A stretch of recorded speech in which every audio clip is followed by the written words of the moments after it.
Yo, welcome to the Blue Lounge, welcome to the stream. Oh my gosh, oh my god, oh my gosh, what a result, lads. I can't explain this. What is that, 11 goals in 2 games? 11 goals in 2 games, and none of them are from our strikers. What a game. The Academy boys. What a performance by them. What finishing. What chance creation. He's doing in that game. Listen, people. I am still buzzing. I am still overhyped. Joyed. Really pleased to have seen that game and that performance. Especially on the back of the 2 massive injuries that we got midweek. I'm so pleased. I want to address some of the comments in the stream. I want to address some of these comments. Angel, yeah, the homegrown, the Cobham lads, straight out of Cobham. They did it for us. Great performance. Callum Hudson-Odoi, Mason Mount. I'm so pleased for Mason Mount. Reece James. You know, I'm sure we're going to talk about some negative because for some reason we always get some of that, but there was some really good performances today. Ben Chilwell, what a run of form he's having. Stephen, big up to you. Thank you for being on. Yeah, hit the like button, lads. Hit the like button. Appreciate that. I would really appreciate that. Eric, welcome. How are you? Big up, my man. Great. Yeah. Listen. I gotta say something. You know, weekend is where I get my sleep, and I wasn't too keen on waking up to set everything up to watch this game, but it was fantastic. Overjoyed. Listen, the formation that we picked, that we kind of came up with on stream yesterday, came quite close to what we did see on the pitch. Kovačić, Jorginho started. Good partnership in the middle of the park. That was... Sorry, I'm getting some screens popping up. That was really good on behalf of Tuchel. He set up quite well in the middle of the park. Can't join, but I'll do a match review. No problem, Ty. No problem. I'll be sure to try and check it out when I can. Listen, I'm waiting for the panelists. Where are they? I don't know if they... Just give me a second. I'm just going to send them a message because no one's showing up. Hold on. Where is everyone?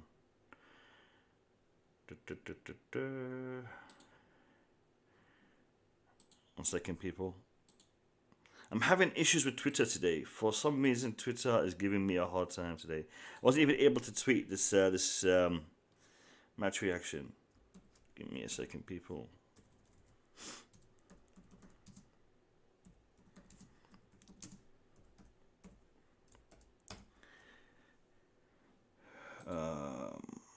Yeah, Abdul B.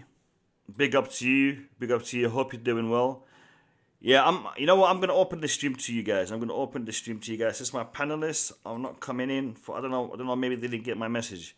So I'm gonna open the stream to you guys. I want to get some more reaction. 1 second here. Paste. Listen. The link is in the chat. The link is in the chat, people. Click on it, jump on, and let me hear your thoughts. Let me hear your raw emotions. If you're prepared to come online and express them, be happy to see that. Listen, Mendy had one save to make, and boy, did he do it. I told you guys, Mendy seems to be doing a sweeper role. The man tried to get around him. That didn't happen.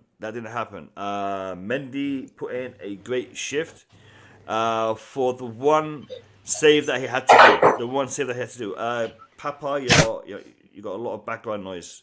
Papa, please try to sort out the background noise that you have.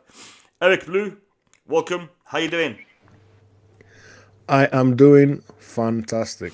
That was fantastic. That was we got treated today. We did. Yeah. Yeah, that was wow. That was just a fantastic performance. Beautiful. Like, there's nothing I can say, in a negative sense about that game. Everything was perfect. Never imagined we would score the, the goals we did, and I have no idea what happens from here in terms of the team. The setup, the formation, the personnel. I know that Callum deserves another start. That is 100% for me. Yep. I was mentioning the last match he started, he played well. So people were not in agreement with what I was saying. And I was saying, look, he has played really, really well in his last start. He deserves another chance. Give him more opportunities to start. And he's played against, I know it's Norwich, but he played really well. He really did. And yeah, for me, he has to play in the cup game against Southampton. At the very least, that has to be it. I don't see any reason why he shouldn't be involved against Southampton. So yeah. Yeah, no, the performance that Callum put in was top notch. Guys, I'm about to sneeze. Give me 1 second.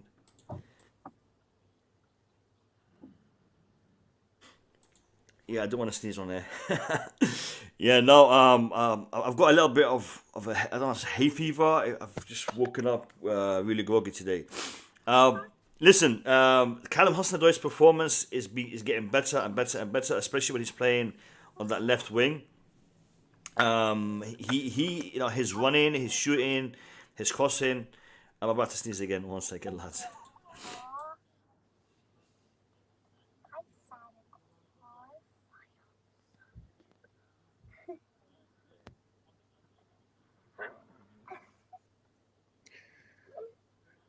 Yeah, no, it's a great performance by the man. I don't know what it is. I'm really, really feeling groggy today. But yeah, Bobby, give me your thoughts on the performance, man. How you doing? Yeah, hey guys, hi. I hope I stay connected. I'm just outside and I'm picking up my family and heading home. So yeah, I thought the performance today was great. Everything we are expected to do in the position we're in. Some people are still talking about players, and that Callum did do well. But if he doesn't play the next game, which I don't think will happen, by the way, but if he doesn't play the next game, or if he doesn't start, I'm not bothered. The issue for me is the team. We had a couple of people on Twitter getting upset. Ruben didn't start, and that it doesn't matter. Doesn't matter. Right now, the focus is the team and the way the team is, and the options that Tuchel is beginning to exercise has answered a lot of questions for me today. A lot. People could say, well, it's Norwich, they're bottom of the league and that. But, they took some dismantling today. If we didn't perform the way we did, we wouldn't have won the way we did. Great, good day at the office. Very good day at the office. It was a very, very good day at the office. A very, very good day at the office, especially for the Cobham lads. Big up, Papa. Big up, Papa. Big Papa. Big Papa, give me your thoughts. Big Papa. Yeah, thank you, Mo. Thank you for having me.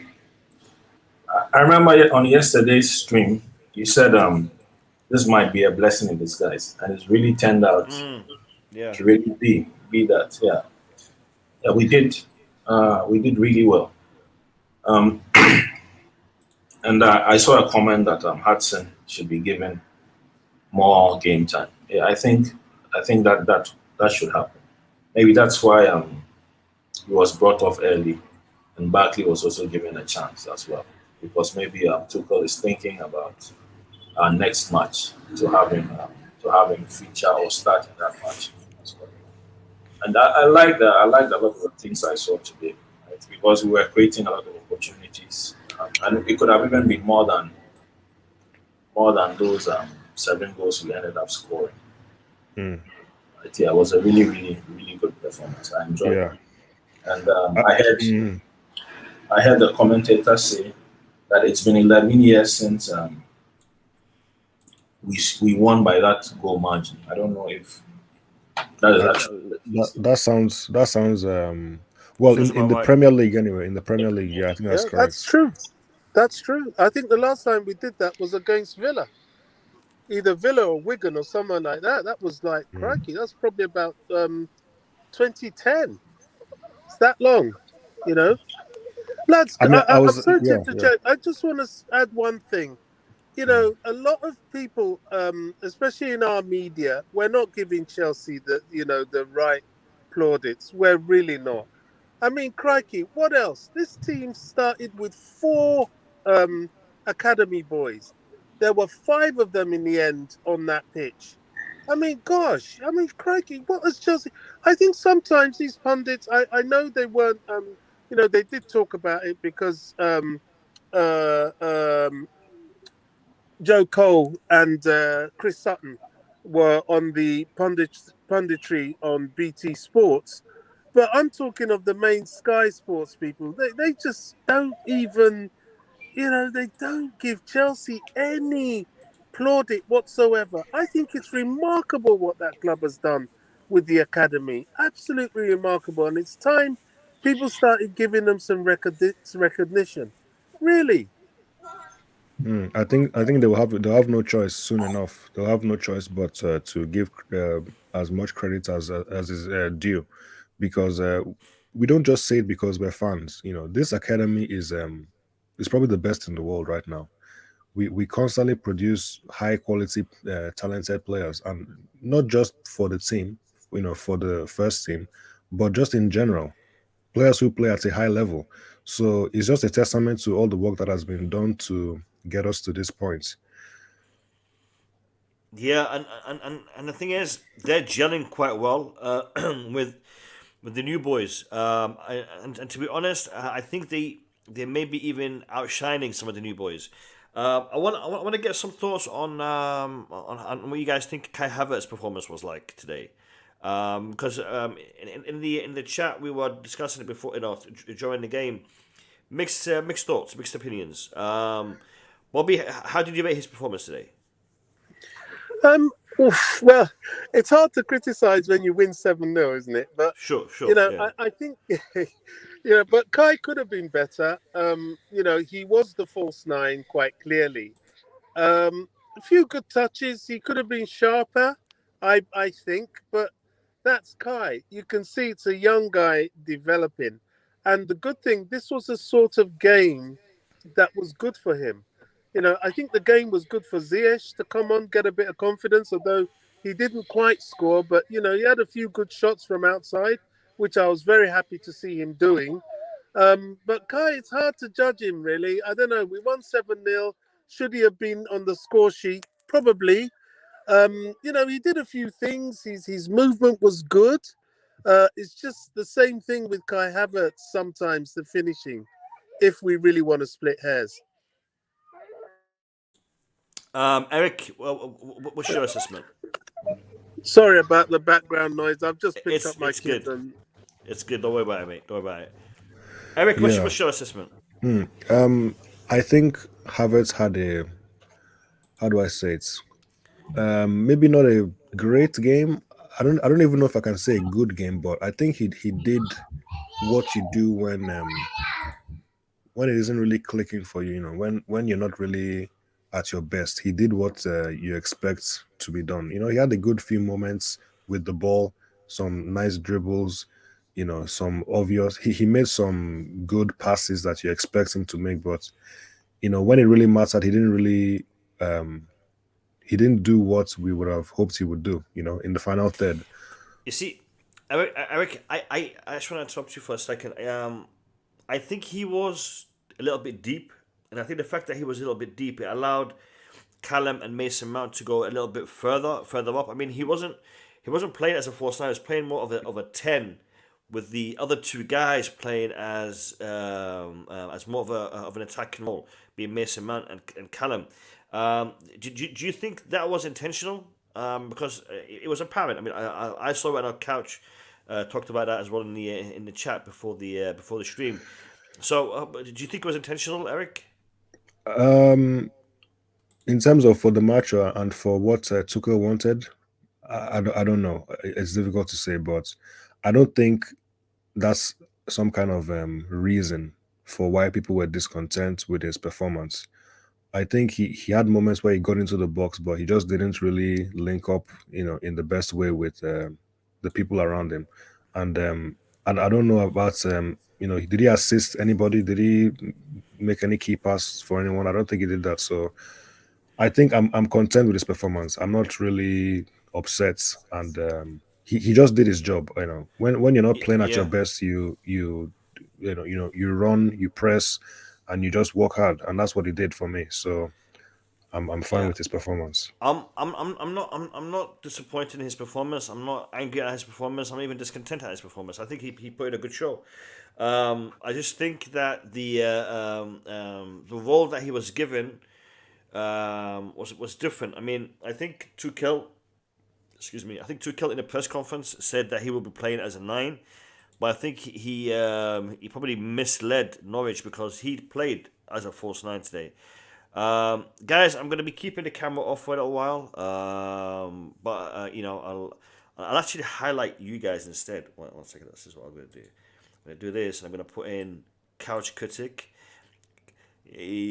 Couch, how you doing, Couch? How you doing, man? Honestly, you're on mute, man, Couch. I'm great, man. This is... man, I don't even know where to start. See the boys score 7? 7? Like, when was the last time we scored 7? I can't even remember. Probably back in like the Ancelotti days, probably, man. Before last time we scored 7. But man, I can't say enough good things about what happened tonight or today, actually. So yeah, I'm over the moon. Up the Chelsea. Listen, Couch. It's a fantastic result. Great performance by the team. And it's going to be difficult to talk about who was better than who and who put in a better performance, because they all played really well. But if you had to, who would you say was just had that performance? Mason Mount. Yeah, and not just because of the goals. I just think he was really sharp. He was sharp the whole match. Like he played with the right sort of intensity, and he took the game by the scruff. Like he to me, and then I guess you can say Rudiger too, but Rudiger, there wasn't really left with much to do. He was kind of like an auxiliary midfielder, it felt like, because he just didn't have a whole lot of defending to do. So he took the game and just took over. But if I was going to give a man of the match performance, I'd say Mason Mount, and more so than just the goals. I thought his overall, his build-up play, the runs he was making, the incisiveness, like the decision making was really sharp. All of that was on display today. That's the Mason Mount we want to see, week in, week out. That was why he was Player of the Year last year. Yeah, no, I agree. It was a good performance by the man. Mo MDT, big up to you. Welcome to the stream. How you doing, my man? I'm doing great. How's everyone? Fantastic. We are doing fantastic. 7-0 against Norwich. Maybe this result will show Daniel Farke that the Cobham lads are good enough to play, and maybe he should give more game time to one of ours that he's got in his team, Billy Gilmore. Maybe he should give Billy Gilmore a bit of a chance. Well, they wanted to tell Daniel Farke, don't disrespect one of our mates. That's why today is Cobham. They shove him down his throat. Say, you know what? You disrespect Billy, the next time again we'll give you 14. So I'm happy. I'm really happy. But you know what? We shouldn't forget. Cover has one of his best games as well. Even Georgie, they were passing forward to. Good show. So today, Cover, Georgie, Mount, they all did their job. But I said this free stream ago. This is the Mount can do this. I don't know why. Today he was free. I think it's because he was playing with his mate. That's why he was playing with all his Cobham friends. So it's like back in the days how they used to play. Today you can tell they were all free.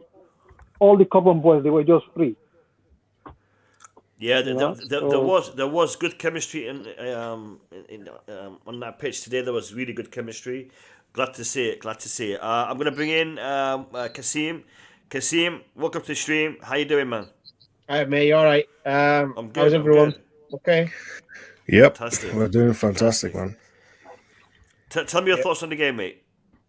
Well, what do you want me to say? And I was saying, mate. I mean, he can't say anymore. I mean, I was going for 2-3-0. I was 7-0. I thought Callum Hudson-Odoi was absolutely fantastic today in the left hand side. Yeah, man. It's taking players on and score goals, and I thought he was brilliant. But I expect that. I expect to come in, he play, start. I expect he does. I said, oh, that's my chance. Lukaku's out, Werner's out, and I wanna grab that chance, and I think he will. I think you just need to play him that left hand side, and he would do all right. I think Mason Mount was okay. I thought Jorginho was very, very good today, and Rudiger. I thought Rudiger was brilliant today as well. So to be fair, I can just mention them by name. All we started very well. We've not been starting very well more. Today we started very, very well, and that is the result of you start very well. True. That's what it's all about, mate. Yeah. True. It was a good performance from the get go. I want to bring in Eric Blue. Eric Blue, this is a comment that I think is really directed to you, possibly. Okay. I mean, this is from Boogeyman. So tell me what you think. Yeah. Before I get to that, I just wanted to say a few more things about the performance. It was we had doubts about the team. And the team showed us that they have a lot to play. They have a lot to offer. They have a lot to show us. And I'm starting to doubt the team a little bit less going forward, especially with the goals and creating chances. They're showing us that, look, we're trying to do something serious this season. We are fighting for our places, and everybody is on the same page, and we're all moving in one direction, and it's just fantastic. The fact that we lost two of our, attacking players and we still managed to get a result like this is just like, you can't make it up. The way we played, the way we scored, took our chances, just, I cannot overstate how good the performance was. Okay, so on to Lukaku. It's a very nice situation to be able to have Lukaku out, Werner out, and you can still play this well and score 7 goals, the most goals we've scored in the league since, God knows when. 8-0 against Zola. Oh, that's right. Yeah, that's right. That was under, who was that under? Rafa, right? Something like that, yeah. I can't remember, but yeah, 8-0 against Zola. I think it was. I mean, it's funny because I was... Ancelotti. No, 8-0 with Rafa in the cup against Villa. I can't remember, mate. Yeah, I think it was. I mean, it couldn't have been. I think we played. Was it Barnsley in the League Cup, and we beat them like 7-0. So in terms of in general, I think the last time was against Barnsley or something like that, and we beat them 7-0. So, but in the Premier League, it's been a long time. Yeah. In the Premier League, it must have been ages. Honestly, I was saying in the group chat, I was saying that I would have liked 4 goals because we haven't won 4-0, since Tuchel came in the league yet. You know what, Eric? Yeah. Sorry to interrupt you, but your avatar is just asking me to ask you this question. What was your reaction to seeing Mendy save that one attempt that they had on goal? And the way that he jumped, it's like, I think it was 5-0 at the time. We were winning 5-0, and he still wanted that clean sheet. And his emotion, it's like, you're not getting past me. I don't care how many goals we score. I'm keeping that clean sheet. And that to me is just it was special, to see him reacting. That's a manager, Mo. That's a manager. That's what a manager can do to you. Yeah, but you got to have that drive inside of you to. 100%. Yeah. Yeah, Go look, on, Eric. Mendy. Yeah, I can't speak highly enough about Mendy. There's a reason he's my new AV. He's the best keeper in the world. I don't care what anyone tells me. He's the best keeper in the world. He's just he's fantastic, man. He's a special player for us, and he has that mentality. He has that very he has that very lucrative winning mentality that you want. You always want someone with that kind of attitude in your team. So I think he's a captain. He has captain material. If he captains the team at some point, I won't be surprised. And I just, Mendy is my favorite player, just in general, right now. I believed in him early on. I said he could help us win a title. That was not too long after he signed. People were saying, he's just a short-term option. He'll go, he'll get replaced. I thought, no, you know what? Mendy can do it. He's good enough. From what I've seen so far, he can help us win a title. And a few months after, he wins us the Champions League. So Mendy is he's world class. He's the best in the world. I can't talk highly enough about him. Lukaku is it's an ongoing thing. I think I'm going to take a back seat with Lukaku. I'm not even going to talk about his performances. That's the good thing he does. Big statement. Because it's important for me to really evaluate the whole situation. I think people have been harsh towards him. I understand what people are saying, but I still think it's harsh, and I just want to give him the whole season. Because some people were telling me that people deserve 2 seasons when they sign for a club. I was hearing so many things about other players who we signed and saying that, they deserve more than 1 season. They have to have 2 seasons. And then after the second season, you make your final verdict. So it's way too early for me. I'm just going to take a back seat. And at the end of the season, we'll see how he did. And then we'll see how we go from there. But I think it's a very good thing. It's a fantastic sign, not just for us as fans to give us confidence, but for the whole league, that we can have someone as important as Lukaku.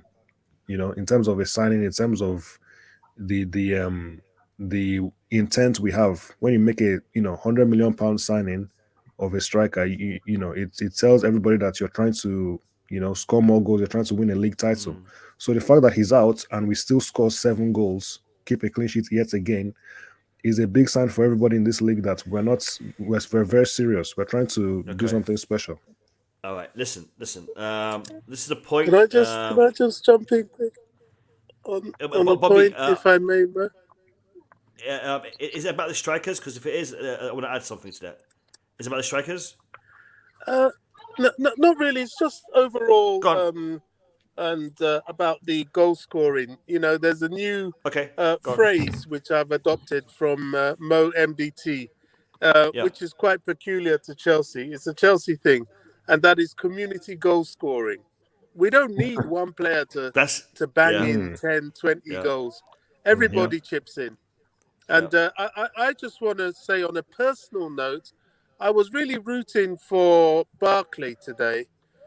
Barkley is a very good player. He just needs that little break, a little bit of consistency of fitness, and you will see the best of Barkley. I hope he stays at Chelsea. I hope he finds his form, and I hope he finds his way into the team a bit more. He was unlucky not to score today, and I was watching his movement when he came on and his contribution to the team. And Barkley, he's getting better, and I'm glad the manager is beginning to have some faith in him. Yep. Bobby, I want you to continue and answer this question for me.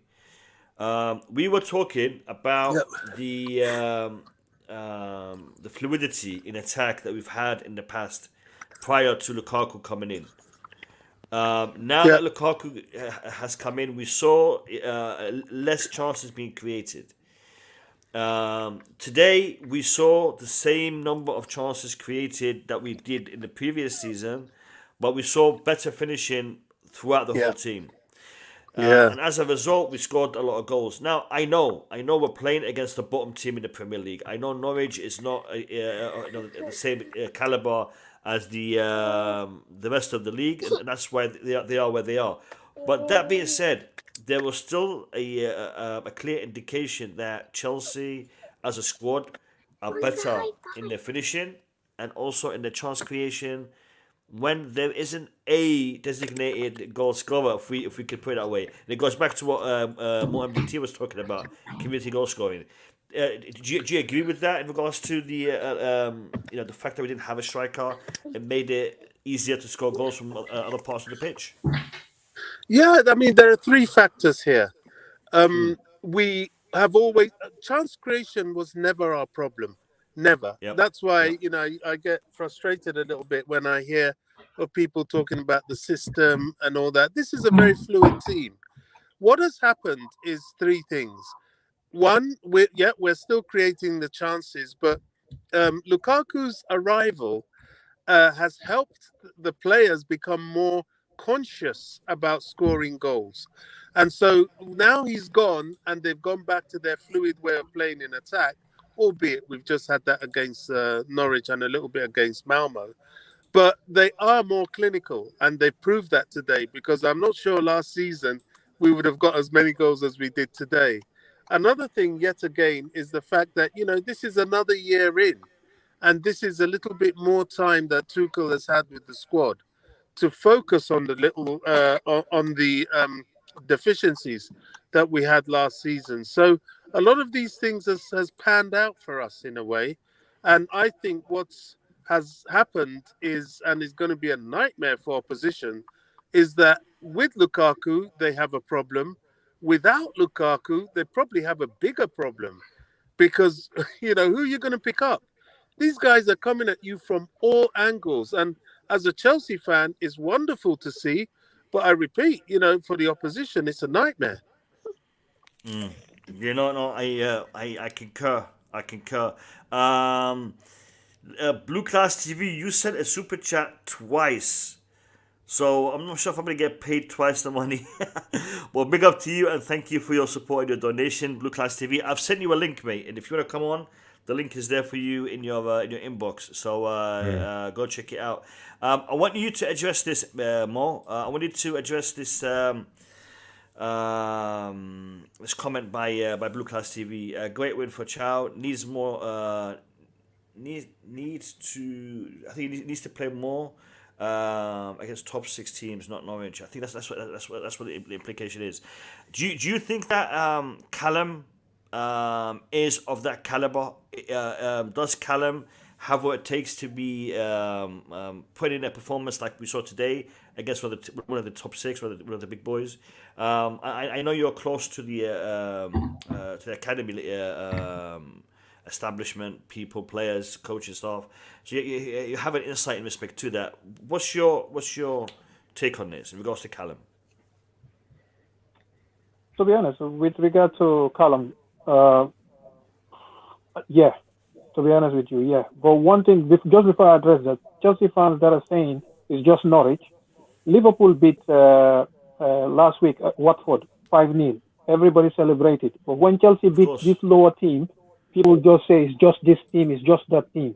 Manchester City beat no. Hang on, Manchester City beat Norwich, the same Norwich 5-0. Why are you surprised, Mo? Why are you surprised? This is what happens to us. This is the thing that everybody does. If they don't do it, then get surprised. If people celebrating with us, if people are talking about how good Chelsea I mean the playing, Chelsea fans. The Chelsea fans. Oh, the Chelsea fans are saying that. No, that's an issue. If you're a Chelsea fan and you can't get up for a 7-0 win, what do you? How do you call yourself a supporter?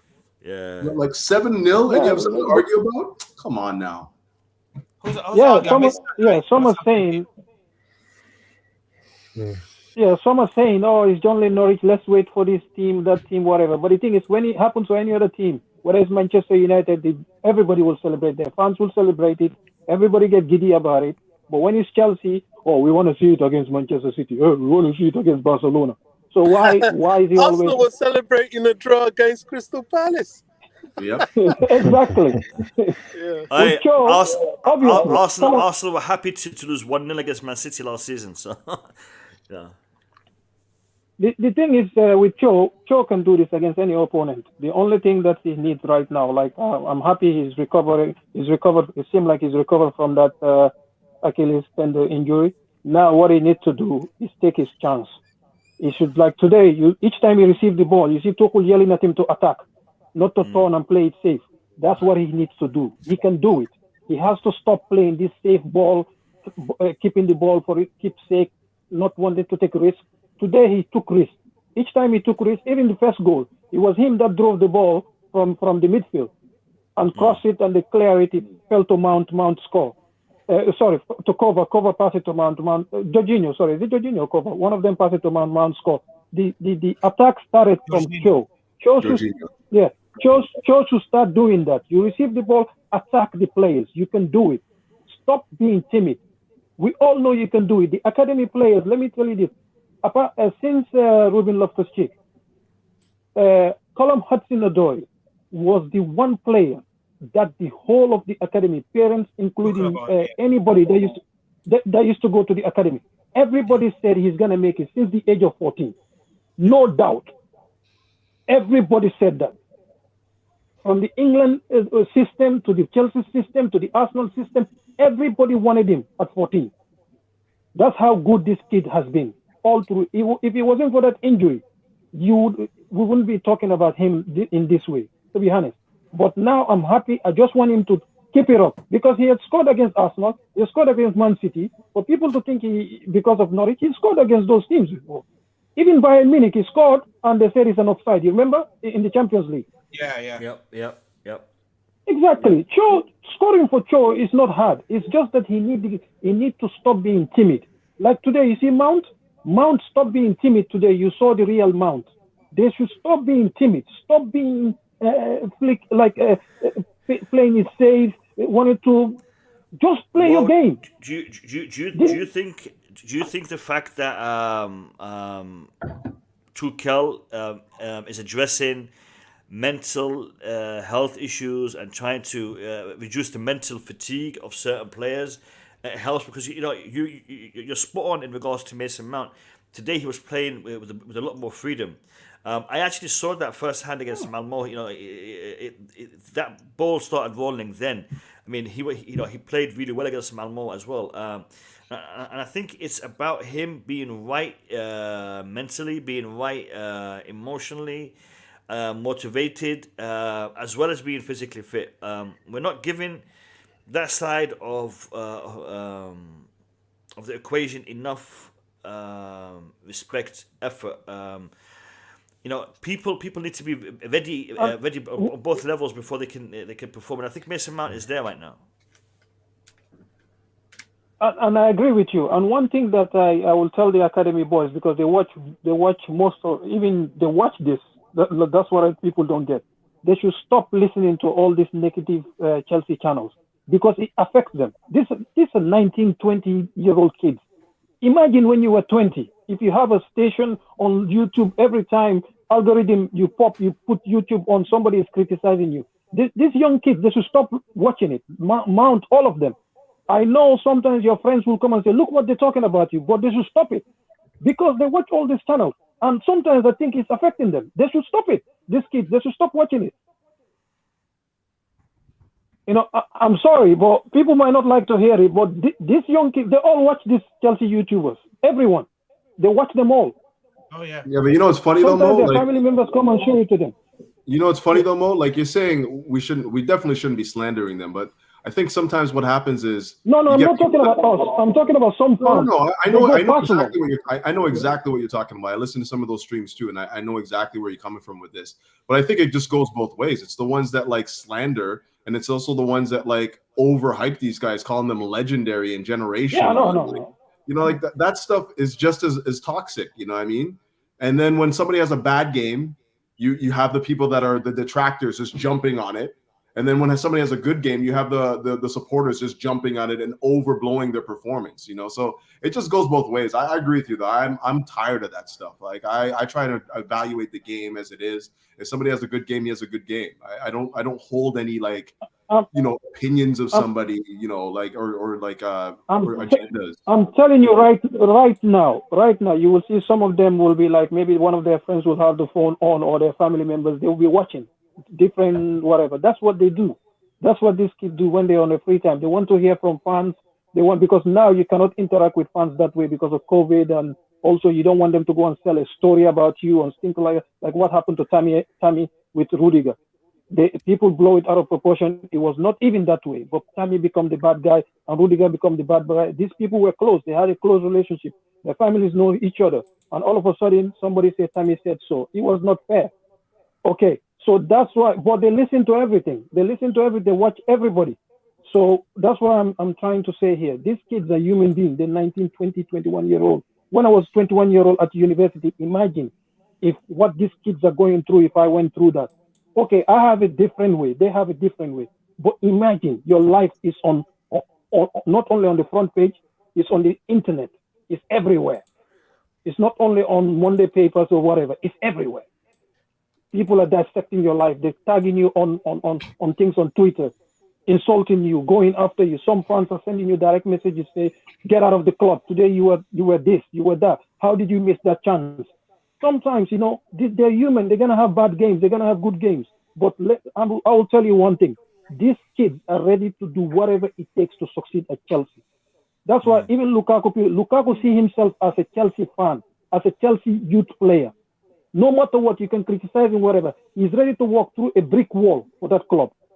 And for you to have those type of players is very rare. Yeah. It's very rare. Yeah. I agree. I agree with you on so many levels, Mo. I'm gonna come back to that topic, but before I do, I want to bring in Blue Class TV, up and coming Chelsea YouTube channel. Great content. Welcome to the stream. Give me your thoughts on the game, mate. Thank you very much.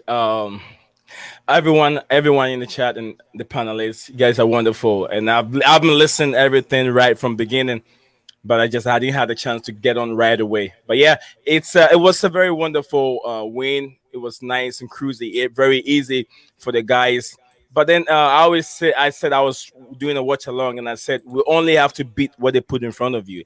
But I sent a chat earlier on, and then I'm sorry I didn't. I thought it didn't go through, so I have to redo it again, and then send.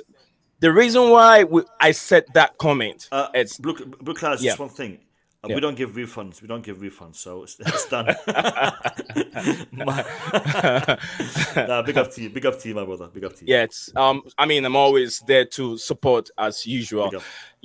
So yeah, the reason why I sent that comment is we've all watched Callum Hudson-Odoi, and to be honest with you, I'm an Accra boy. I'm a Ghanaian boy, and I'm a Ghanaian born and bred, but I live in the United States because this is where I've located myself. This is where my family is right now. Akwaba, my brother. I know Callum Hudson-Odoi, where he lives, and I know where he's coming from, and I support my brother from the youth age till now. And I always want this guy to succeed. And I know what he can do, and I know what he has in him right from the academy age when he was playing for the 18 for the national team, the English national team and all. So when I see him giving opportunity and he doesn't utilize that opportunity being given to him, I feel very bad as a fellow brother. And the reason why I sent that comment is I want to see him do more, because the only way my brother can secure that position is when he does that continuously, against the top teams. Norwich did not give us much to fight for. They were sitting, they were losing balls, and there was even against Norwich, there were opportunities that Callum had, which he should have done better with it. And I want him to exhibit what he has, how he used to take players on and all those finesse. We didn't see that much from Callum, but then today he was much more composed and finished that ball because of how shambolic Norwich defense was. So I send that message because I want him to put up more, and I know he can do it.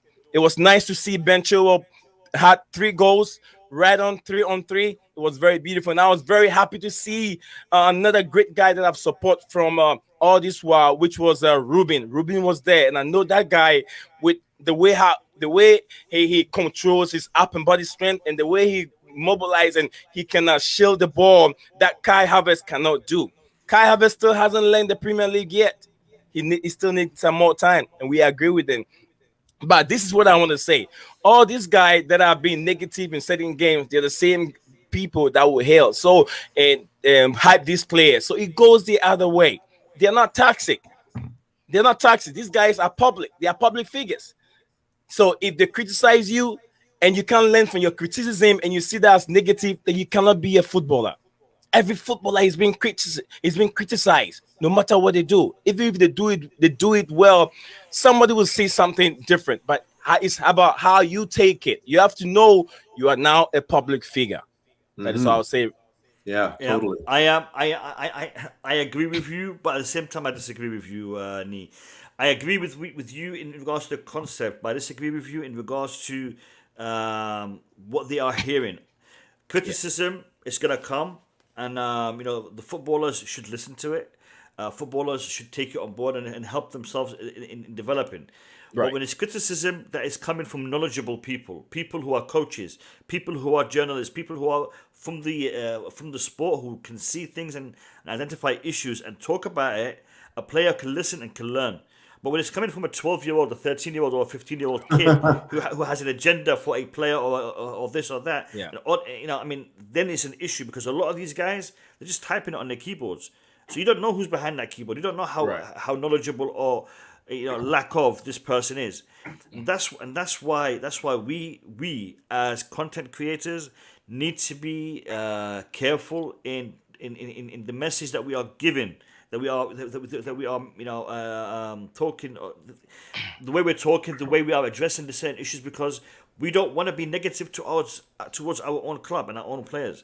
Now I can criticize one of my players if they did something bad, they did something wrong, but it's got to be done in a constructive way, not a hateful way, and that is where we have an issue. And I don't want to start talking about this player and that player, but there are fans of certain players who are very aggressive when that player isn't being played, and we saw some of that today. Today the performance was amazing. The performance was amazing. I don't care if it was against Norwich or if it was against Real Madrid. Okay, we won today, and we won by scoring 7 great goals. 6 great goals. One of them was a own goal. But so it was six fantastic goals, and even that the own goal, it would not have been an own goal if it wasn't for the great running by Callum and trying to cross that ball in. So even the own goal was as a result of good play by Chelsea. So today we need to look at all the positives. There's always going to be negatives. You can go on a picnic and have a wonderful time. Okay, and on your way back home, you might get stuck in traffic, and then is that gonna make the whole trip bad? No, it just means you had a little bad thing in that trip. So the whole experience. I mean, seriously, I went to the last game and I saw 4 goals being scored, and I'm thinking, why didn't I just wait a couple of days and went to this game and seen 7 goals being scored? And by the way, big up to GNA TV's Gem. He's at he watched that match live, so he had to get up early and go and watch that match, but at least he got to see 7 goals. So 7 goals. It was worth it, man. It was worth it. It was definitely worth it. It was definitely worth it. Oh, I want to bring in Kasim. And I want to get his perspective on something. Because what Mo addressed in regards to these players and how they see things and how they experience things. Well, I mean, Kasim did have a short stint as a player, as a football player, and he also has 2 kids who have aspirations to become football players. So I want to know what he thinks about this whole social media impact on footballers. I want to get his perspective on this. So Kasim, let me hear your thoughts, mate. Yeah, mate. It's you got the positive and negative, but I think the negative more than the positive. And the players need to be very, very careful the way they act, the way they socialize, because social media is very, very small now. Sorry about that. And always journalists coming out writing his stuff, social media, Snapchat. So that's the world we live in now. The world is very, very small now. And I agree with my man here, just the guy. Sorry, I don't know his name. Niaz, and he's to some extent. Yeah, the players in the spotlights all the time. And you said it yourself as well, Mo. You don't know who's behind the keyboard as well, writing the positive and negative, and especially the young people. The young people, they got the favor, they got idolized player, so it'd be a lot biased. It's a lot negative. So yeah, that's the world we're living now. And but you have to be mentally strong as a player, Mo, because you're gonna hear the good thing and the bad things. And when you hear the bad things, how are you gonna react? How are you gonna do? You know what I mean? So you got to be mentally tough, and that's what I admire about a lot of players. Very quiet, just focusing the game. I mean, you could be in the stadium. Well, I know you were there, and you probably know yourself. You hear a lot, Yes. and the crowd swearing, saying stuff you're not gonna like to hear. How composed, strong mentally you are. You have to do that because that's what you're up against. And yeah, it's a very tough business, but it is what it is, man. That's how it works, mate. Yeah, no, I agree, especially about the crowd bit. Luckily, we have a good crowd. We have an educated crowd. We have. Yeah, you heard that man more about Werner. Remember when he got the microphone and that wasn't nice. That wasn't a crowd. That was a supporter. That was. No, but they are in there. They are in there. They are all in there. Yeah, that was there. But listen. Well, when you have a negative fan base that infiltrate the stadium and the crowd, then obviously you're going to get that. But generally, the Chelsea Football Club will not be attacking their players. Oh no, yeah, 100%. Okay, yeah. I mean, we've had a couple of bad performances by certain players, and you won't see the crowd address it on that pitch, because if they address it on that pitch, they're disrespecting their own club, and Chelsea would never do that. The people on social media, that's a different kettle of fish. But I'm talking about the people who are on that, supporting from the stands. It's different. I mean, I'll give you an example. On social media, there was a what's the word here? A division in respect to whether Lampard should be sacked, should stay. Now, I'll tell you something. People till this day are singing Frank Lampard's name in the stands. All right, so because his legacy as a player. Yeah. I mean, whether or not he's a legend, though, right? Like he's a legend. Like as a footballer, yeah, that was a call. What I'm trying to say, Couch, is it's not about a particular game, a particular scenario, a particular situation. The Chelsea fans know the legacy of these individuals. I don't want to start dropping names, but it's about being a proper fan of the club rather than a fan of a period or a fan of a lot of people started supporting Chelsea just because we won the Champions League. So now we are the champions of Europe. Who shall I support? I'll support them. That is different. People who support Chelsea for the history, for the culture, for because of where they live, because of who they know, because of what the father used to do, their grandfather used to do. There's a lot about supporting a club. It's not just how many trophies they've got. So it's tough. It's tough. It's very tough, man.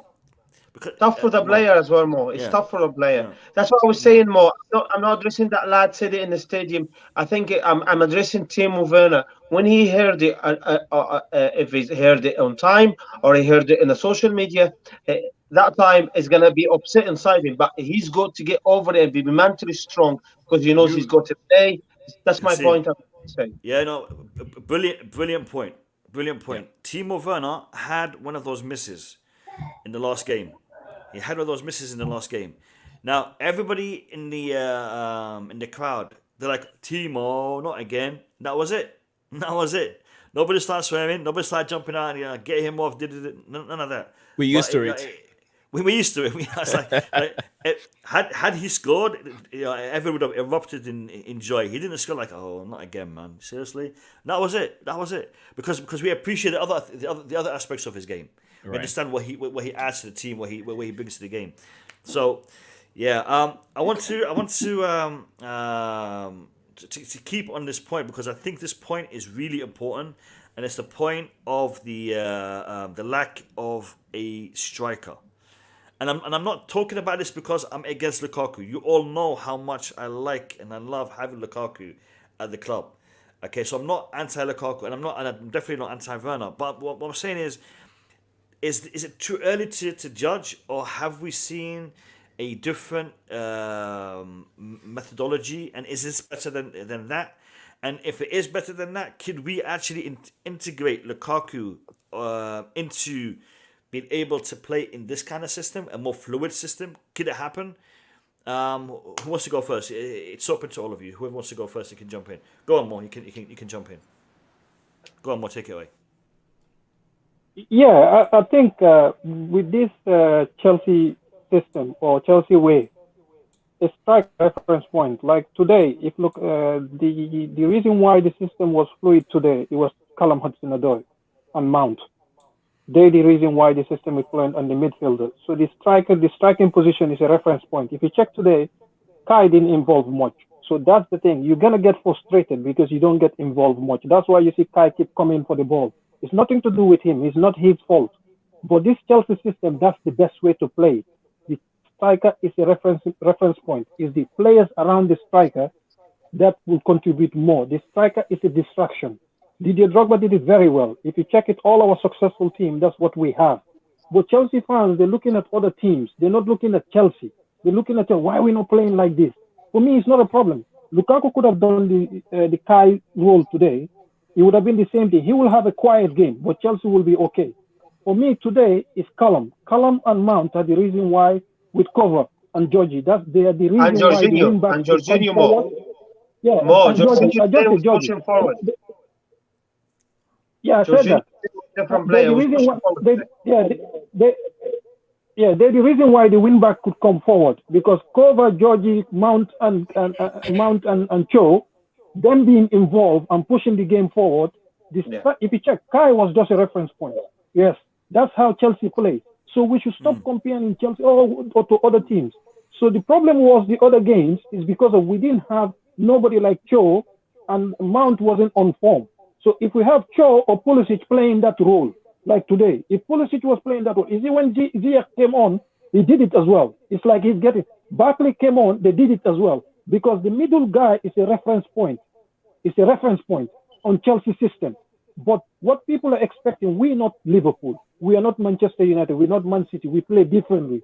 If you've been watching Chelsea all through the years, our striker is not do or die on everything. Diego Costa was the only one that go everywhere, thunder, fighting everybody. Yeah. But all the strikers that are successful at Chelsea were that. They're just a reference point. The players around the strikers, Frank Lampard, Malouda, you name them, they're the one that score the goals. The striker will contribute their 10 to 15 goals, maybe 20 goals if we're lucky, a season. That's it.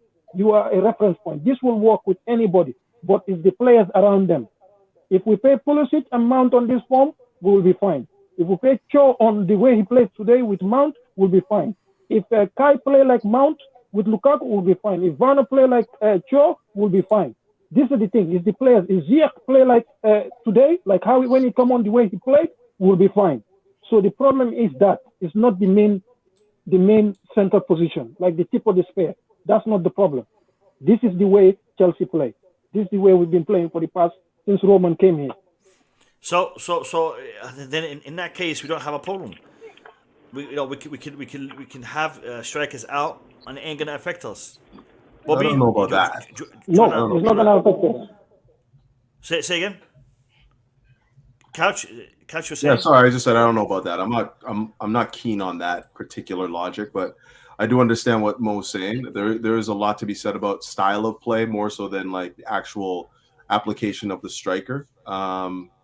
And I'm pretty sure I said this before. I think that we play better without a recognized number 9 because Tuchel's system just lends itself to this particular style. Anyways, sorry right? guys, I was losing connection. Sorry? No worries, Bobby. No worries. You're good. You're good. Yeah, I was just saying that I don't think that we have to look through the history of Chelsea because we don't play the same way we did under Mourinho, as we did under Conte, as we did under Ancelotti, as we did. Like, it's completely different styles of play. So how we use the strikers then and how we use the strikers now are completely different. I don't remember playing a false nine system with Jose. I don't remember playing false nine with Ancelotti. So yeah, I get it. Like, we don't necessarily always have to rely on a striker. We had Hazard scoring those goals before from the wing. Like. You get guys from like Maluda. Last year count. All you need to look last year, we were scoring goals without false number 9. I mean, we didn't score a lot of goals, and I think that's why we went out and got Lukaku. We didn't score a lot of goals, right? No, I mean, there were times that we needed somebody to get on the end of those chances that we were creating, and I can understand that being the reason why we wanted to get a striker. Maybe it wasn't. Some might argue that's not the right striker, but. Yeah, Couch. I have a concern that we need to address. Because I see where you're going with this, but I have a concern, and this is we've got a couple of games that are winnable, that not winnable, but that we should be winning because the next 3 games before the international break are all games that Chelsea should win. And to lose those games, to lose any one of those games, for me, is a problem because of where we are and where they are. No disrespect to them, but we are of a higher caliber. Now, we could see another couple of performances like we've seen today. Okay, because of the opposition, we may get another 3-4 goal match coming up in the next couple of days, couple of games. That's going to get us as a fan base to look at it in a different manner. Oh, we don't need a Lukaku. We don't need a striker because we just scored, a ton of goals against Norwich and against X, Y, and Z. So we don't need it to get Lukaku back in. But that would be a mistake. In my opinion, that would be a mistake because these are a different level of opposition. So the fact that we played the way we played today is brilliant, fantastic, great. But the opposition is different. It's of a different standard. So I'm afraid that we're going to fall down the path or go down the road of we don't need to get a striker because we can put in a performance like that. So Mo, can I answer that if I may? If you can hear me, I will bring you in, Bobby. All right, Bobby. Just give it to Bobby. I'll come in after. It's cool. You're good. You're good, Couch. Yeah, give it to Bobby. All right, Bobby, come on in. Let me hear your thoughts on that. Go ahead, Bobby. Bobby, go ahead, mate. Bobby, can you hear us? I think he's out. I think we lost connection with Bobby. I'm getting some audio from him, but I'm not getting. I'm not hearing him. Yeah, I don't know if you can hear me. Yeah, we can. Go ahead. Can you hear me, Mo? Yes. Sorry, I was jumping before I cut out again, but I totally agree with what you're saying. I don't know if we can do anything about short-sightedness because it exists. There are a lot of short-sighted fans in our fan base. Maybe because there's a lot of young fans, and a lot of people. You and I have sort of got a bit of age behind us, and we're able to see things a bit more in depth, in my opinion. But you're right. I think what we just shown today is our ability to do. Yeah, Bobby, we've lost connection.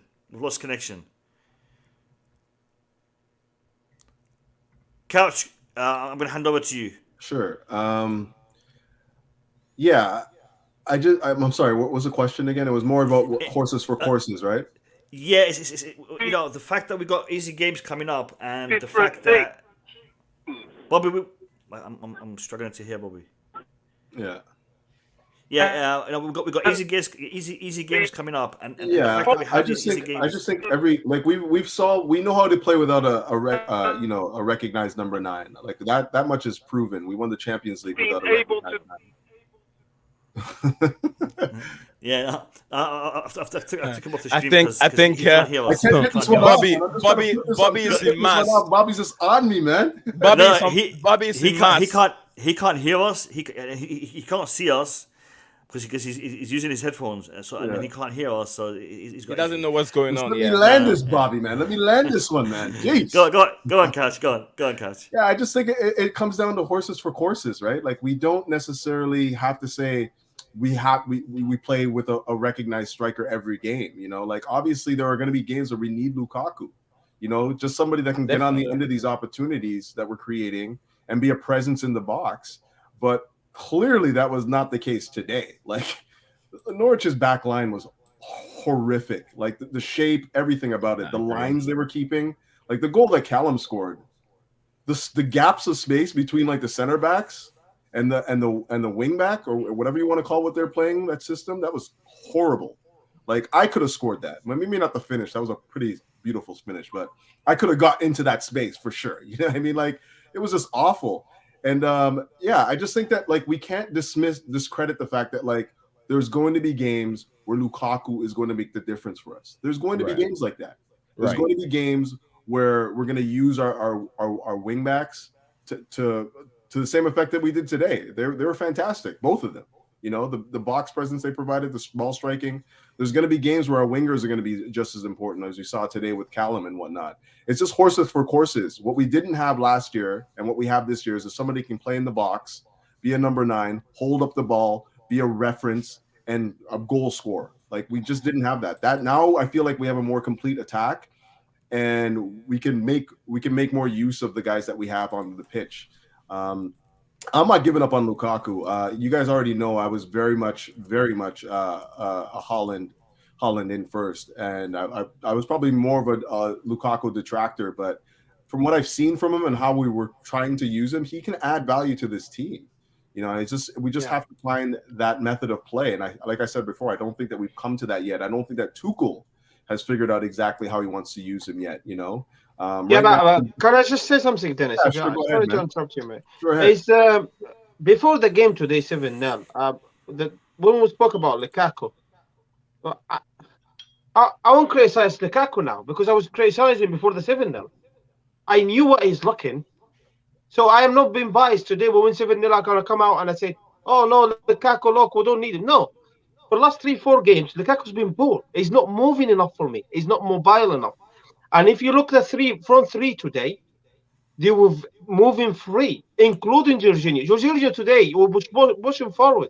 But you don't think that comes down to opposition though too? Because I didn't think that Kai Havertz had a good game, to be honest with you. But yes, it was quiet because obviously he's been marked. What I'm trying to say, if you look at today, Callum and Mount, right? They were free. They were holding the even Jorginho included. Okay. Yeah, but why is it when Lukaku plays they don't play that free with that freedom?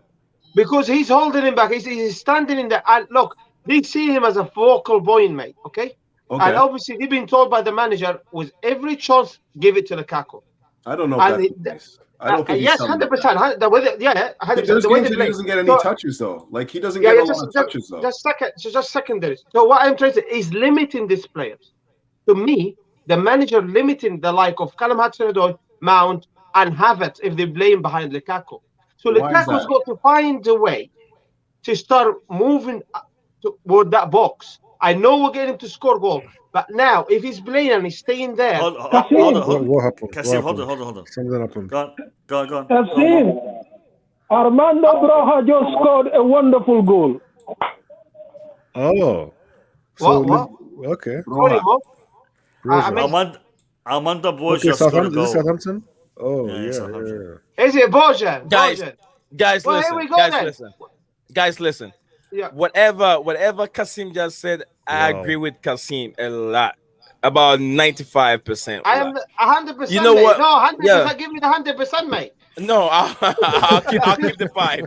I'll keep the 5 to myself. Okay, fair enough, man. The reason why I'm saying this, mobility is not fine enough in our strikers. If you see the way Timo Werner plays and the way Lukaku plays, is limiting the ability of other players. Lukaku is 7 as Hazard when Hazard used to be there. When everybody gets the ball, they're looking at Lukaku. And most of the time, it's anytime Lukaku loses the ball, then we have to go back to square one again. That's what it is happening. You know what's funny though? Like if you look at the stats, yeah, Lukaku doesn't get a lot of touches. I know, but like maybe 20 touches Yeah, a but game. I understand, but that little touch. How is he limiting our attack? But listen, but that little touch that he gets are more vital to whatever we can do in front of the 18. You get what I'm trying to say? So let's say if we should build up though. Look, if we should get maybe five good chances from Lukaku, that will result in goals, and Lukaku could not hold on to the ball very well and he loses it, then it means that all those chances are wasted and they're gone. So it gets frustrated. The players does not give him balls anymore. So I think that this is about time that we forget about Lukaku being there. Let's play our game and let's just Lukaku move around in front of the 18 and see if he can get touches. Yes. It's the same thing. The reason why you didn't see Kai Havertz have a poor game, Kai Havertz did the same thing that Tammy Abraham was doing, could not hold on to the ball. He was losing all his 50-50 balls. Any challenge that came to Kai Havertz, he was losing them. That is why he wasn't in the game. And he was playing 9 today, but come on, let's face it, guys. Havertz is not 9. So today he found it very hard. I agree with you. Yeah. He found it very, very hard. And regard to more, I can address Bojan, mate. Mate, listen, that's why I was asking for the second backup striker. If you're going to give me Bojan in January, I'll be happy with that, mate. It's all about the movement. Can I answer your question about... can I answer the question? You see today what Kai Havertz was doing, losing the ball and being tackles and whatever. Right. Okay, you might think that's not a good thing. Okay, but guess what? You know what? That's what Lukaku I didn't say anything. You know what he was doing? No, I'm not talking about you. I'm talking about if Lukaku does that today, everybody will like, why is he losing the ball? What? By Kai Havertz fighting with that defender. You know what happened there? Because Callum and Mount are free. That's what a Chelsea striker does. You fight with the defenders. It's a distraction. It's a focal point. It doesn't matter. The few managers that try to change that. I'm gonna be quite honest with you, my mate. Right? I don't know. Wait. I don't know exactly what he's talking about. No, I mean, Kasim, hold on. Okay. Go on, no, I mean, Kai was occupying. Okay. Kai was occupying those defenders. Kai was occupying those defenders. So for me, although he has a bad game, I don't mind him doing that. You know why? That's good, because by infighting with those players, losing those battles, but still they're concentrating on him, and then that's freeing up other players. Sometimes that's how you remember Chelsea. Scolari tried to change the way we play. It didn't last long. ABB tried. It didn't last long. So a lot of managers have come to try to take a focal point, and Tuchel is happy to play that way. That's why he's playing with him. Tuchel said Kai is a 9. He wants Kai to play as a 9. Tuchel wants a 9. That's why we got Lukaku for him. And Kai is a 9 as far as Tuchel is concerned. So we can talk about all these false 9. No, he's playing as a 9 in our system. But is it working? Is it working? Is it really working? Because this is what you have to see. No, when I look at it, I agree with you. For me, I don't like it. But what I mean, when you look at the way, like the players around him, like today, if Lukaku was playing with Callum or Pulisic, he would have worked. But he didn't have them all this season. That's the thing. Let's be honest. When he played with Cho with Southampton in the first 60 minutes, our attack was fluid. Okay, no. Hang on a minute. Let me come in now. Now, come on. Against Southampton, Callum was starting. Lukaku was bored. Against Southampton. It was really bored. That's what I mean. Today, just one second. Just let me finish, mate. Let me finish. Okay? Let me finish. He played with this player against Southampton, mate. Here he's still bored. That's my point to you, right?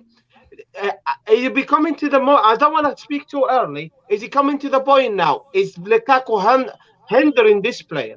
The like of Callum Hudson-Odoi, Pulisic to his back. Hang on. Let me finish more. Let me finish, mate. Was Kai great today? Was Kai great today? No. Lukaku was poor against Southampton. Callum played well. Kai is not number 9, is he? We brought Lukaku for 97 million, mate. Right? Kai Havertz is coming as maybe a false 9. Let me finish more. Mate. No, it's a 9. Right, Havertz is coming as a false number 9 or 10 if he can, or he play right or left. Today we're having injury crisis, so that's why he's got to be played as a number 9. But he's not a number 9. Lukaku in and out number 9. Okay, but the way he's not. You don't think he's in and out number 9, Lukaku? You're shaking. Of course he is. No, but Kai is playing there for us, though, right? He's playing as a number 9. Yeah, that's what I'm saying, the couch. That's what I'm trying to say to Mo. So what I'm trying to say is, these players, last few games, they're not playing free and fluid like they play today. I know it's only Norwich, but you need to look at the big picture. Lukaku standing in there, for me, he's not mobile enough. He's not moving enough. He wants the ball to his feet. And I told you, sometimes he's got to do the dirty work. Sometimes. I'm not saying no. That's why. I don't have a problem with his scoring goals, mate. He keep missing this point. I've got a problem with his work rate. He's got to be mobile and moving. Hold on, guys. I want to bring in Boogeyman. Boogeyman.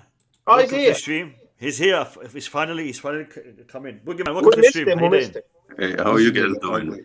We're doing good. We want to get some positivity, Boogeyman. I want to hear positivity. Then I don't have anything to say. Then I'm out. Bye. Yeah, I will just 2 minutes, and I will sure let it go back. You know what? Go ahead. Oh, sorry. Go ahead. Sorry. No, today is 7-0, right? And we've seen Cho and Mount 3 goals and all those things. I mean, those kids performed really, really good. And I'm not going to pretend that if Lukaku was there, Mount would score 3 goals today. That is not just true.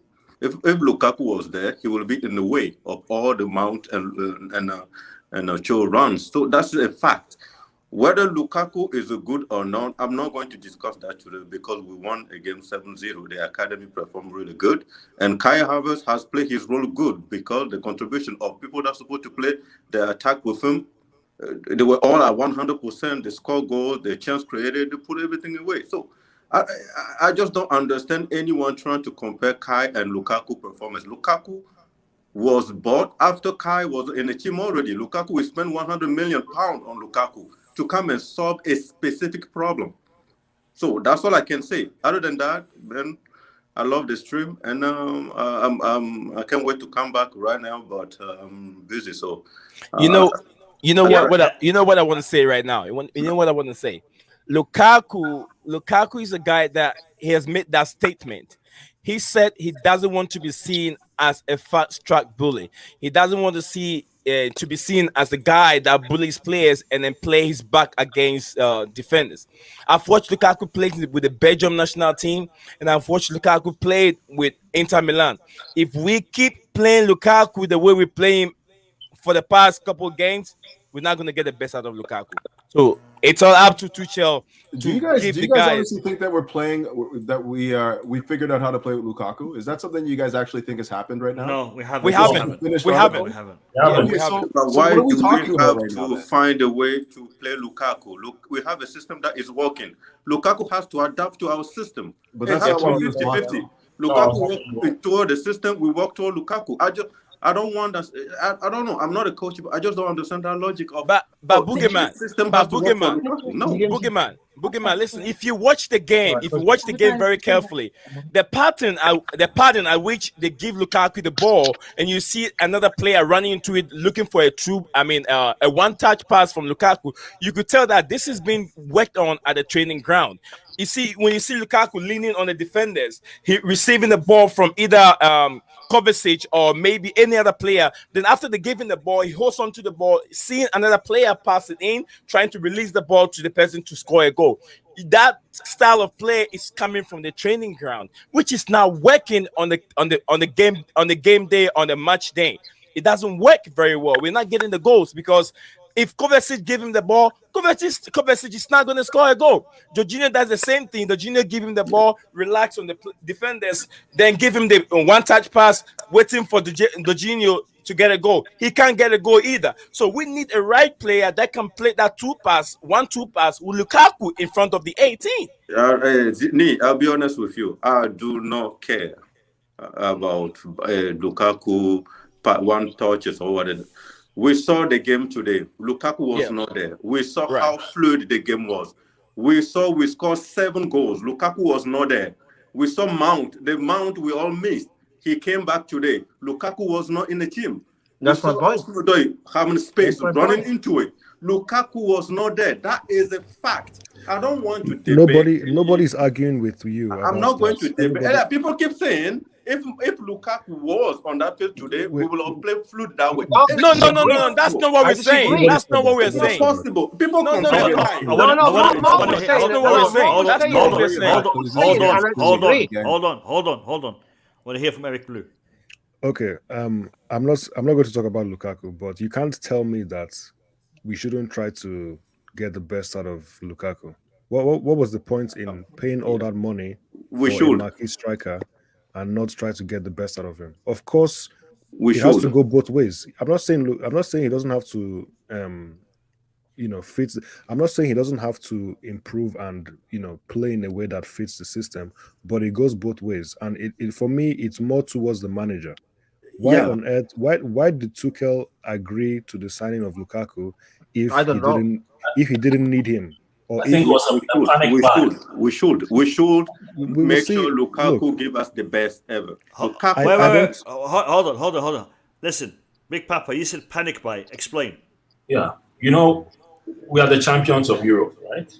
Everybody in the media identified our problem last season, that we needed a striker, right? And everybody was saying it. And who were the big strikers available at the beginning of the season we could go and get? I think maybe the club might have wanted Haaland. I don't know what Tuchel wanted, but I presume the club wanted Haaland, right? I think a player like Lautaro might have suited us better than Lukaku in the system. Okay. And he's also good on the ball as well. Yeah. Lukaku, all the deficiencies, we heard that in the media that he had been able to get out of his game, they still appear very, very apparent when he came here. So I don't know who was watching him, but it looks like his goal tally was the metric by which people... No. To be fair, fair... Wait, Eric. Because Big Papa has mentioned some points that are crucial in regards to comparing him to Lautaro Martinez and comparing him to a different type of striker. Me personally, I believe Lukaku is a fantastic striker under the Conte system. Because you guys remember when we had Conte? Conte loved to play with target men. He loved players that he can get the ball into with their back to goal, turn around and shoot, header it, volley it, the Giroud mold. While this dude, Tuchel, he is more successful when he has a fluid attack, similar to Pep's Barcelona days, if you remember that. So this similar to Jurgen Klopp. Yeah. Give Lukaku to Liverpool. They won't use him. I'm telling you this. No, I totally agree. Boogeyman. The system is different. The style of play is different. But he is here. Could we get him to be a more fluid attacker? Yeah, I think we can. That's what Kasim keeps saying. Lukaku has to move. Lukaku has to be more mobile. Just free the space. I feel the same thing. Free the space. Lukaku has to be more mobile. Exactly right. So, Boogeyman. Yeah, you're absolutely right. Let me hear from Couch Critic. I just gotta go. This is just gonna turn into a circle conversation again, and I just don't have the time for it. 7-0, big win. Good to see Mason Mount score some goals. Great to see Callum contribute and whatnot. I'm not anti-Lukaku. I think that he has value to the squad. I think that we have a great squad. We're showing that we have a fluid squad that can adjust to different types of matches. This is a good thing. But having said that, I don't want to talk about like Lukaku and what he like. It's just going to turn into one of those conversations again. So I'm just going to bow out. I'll talk to you guys later, though, man. Peace. Take your couch. Peace. Big up to you. Thank you. Big up. Yeah.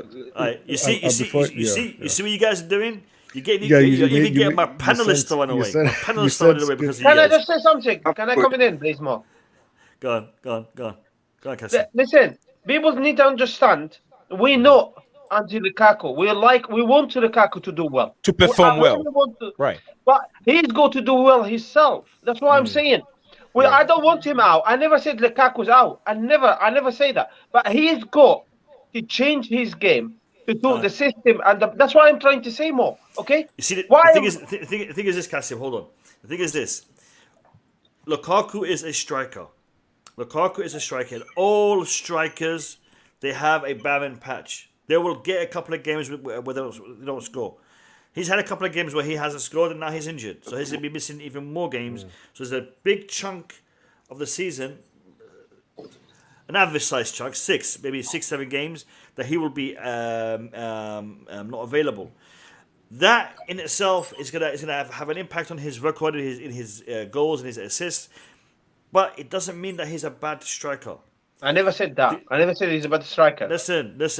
I'm not saying him as a bad striker. I'm saying him as a bad striker for the Tuchel system, because we know he's not a bad striker. We've seen him perform in various clubs, various leagues. Yeah. But for the Tuchel system, when I say bad striker, I mean for the Tuchel system. Okay. I think what you are saying, what Boogeyman is saying, these are valid points in regards to. He does need to move more. He needs to be a little bit more mobile. What's the word? Mobile. And to be honest, more to that, he needs to also be a little bit more clinical, not only in his finishing, but in his passing, because he has made some wayward passes recently, especially his crosses. So he needs to adapt. I think he has it in him to be a fantastic striker for Chelsea, because he's a fantastic striker. I'm talking about for Chelsea, but he needs to adapt a little bit more. And I think, can I just add one more thing? Hold on. And this is what I think Eric was talking about when he said, "I want to sit back a little bit and just reevaluate it." Actually, I was surprised when I heard Eric say that. That's true. I came up like someone that had Lukaku now. We already signed him. That's for sure. 100 million. But I would like to succeed. And the only point I want to make today is the fact that Lukaku can actually help this system, because when we play against some stronger defender, that's where Lukaku has to occupy them, distract them, like MDT has said. Sometimes that way of playing, distract 2 or 3 center back, can allow Mount and Shaw to run into the back and score goals. But the thing is, you cannot be distracting those defenders without not trying to drag them out. If you're still there, you're not moving, you make it easy for them to mark you, and it's not good for us. That's all it is. So I know Tuchel is working on it, and all I wish from today is Tuchel find the energy or the gut to bench anyone that is underperforming, like even Lukaku included. Lukaku can be fit, but sit on the bench when we play the system we play today. Yeah, Kasim was Lukaku. Bench anybody else and put Lukaku in the center and play. We just need to go that way now. Like there's no the big guy of the team anymore. We just have a squad and pick whoever is good to play our front line. But from the midfield all the way to the defense, we all can predict what the lineup is. It's always the front line. Sometimes we just wonder why is Lukaku is playing today? Why that? I mean. Yeah, Kasim was saying. Thank you very much. Sorry for jumping in.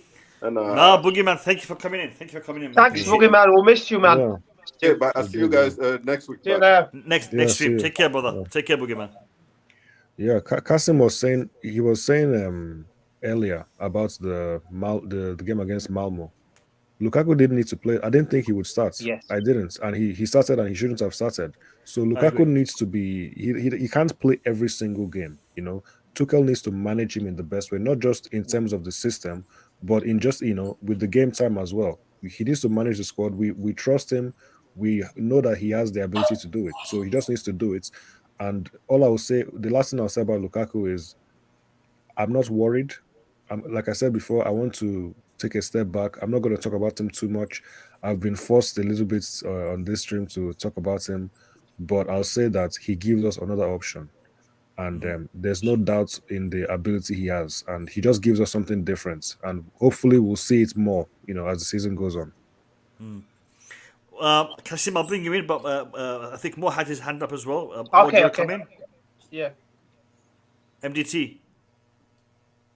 No, to be honest, this Lukaku thing, I'm just tired of it, because everybody's opinion is your opinion. We all have different views. For me, Sure.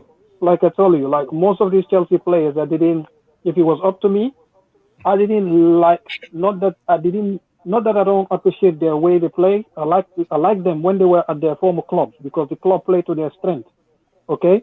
But when Chelsea was signing them, a lot of the players, I didn't think that they will fit Chelsea. The reason being is because I saw them, they were the center of the attention at their former club.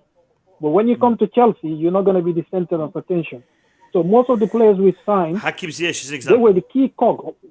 Thank you very much. They were the key cog in those teams. So we are expecting those players to come in and fit into a Chelsea way. The Chelsea way is totally different. So everybody is saying it's not doing this, it's not doing that. The thing is, all these players, most of the things they're doing, that's not what they were doing before. They're being told to do whatever they're doing. They might not be, it might be uncomfortable with it. Today, what happened is, even the Malmo one, some players, they were free to do you think. Even before Lukaku came up with Malmo, we played well. Okay, it doesn't mean that Southampton, we played well. Okay, Lukaku didn't play well, but we played well. Against Malmo, Lukaku didn't play badly, but we still played well before he came up. And today, Kai didn't play well. We played well. The team around him. For me, that's what I'm happy about. No. Kai, I won't have that. No, because is that what you're saying is not right, mate. It's not true. Kai today can he just finish his comment? Then I'll address it, Kasim. Yeah, but sometimes he was interrupting me more. And okay, yeah, come on, mate. Go ahead.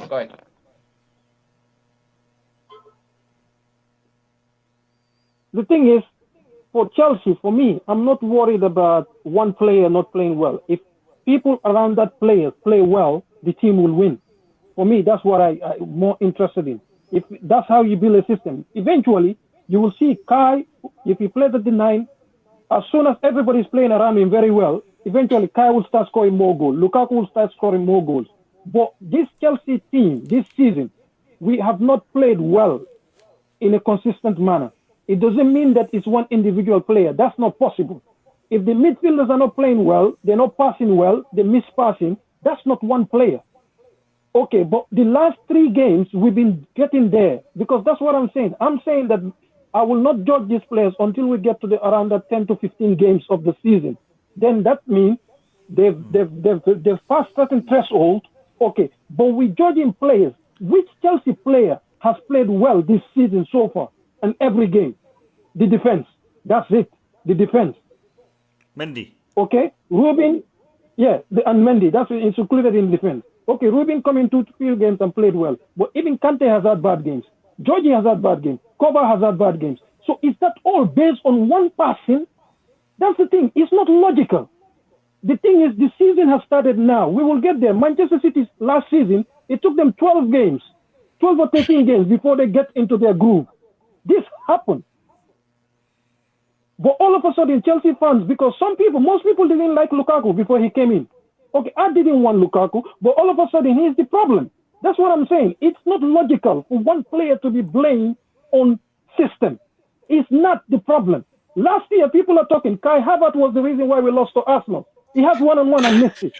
Kai Havertz was, I don't want to name players, but the thing is, people are talking about like Kai been playing wonderful. No, he didn't. The Champions League final and Crystal Palace and Everton, he played 5 good games all of last season.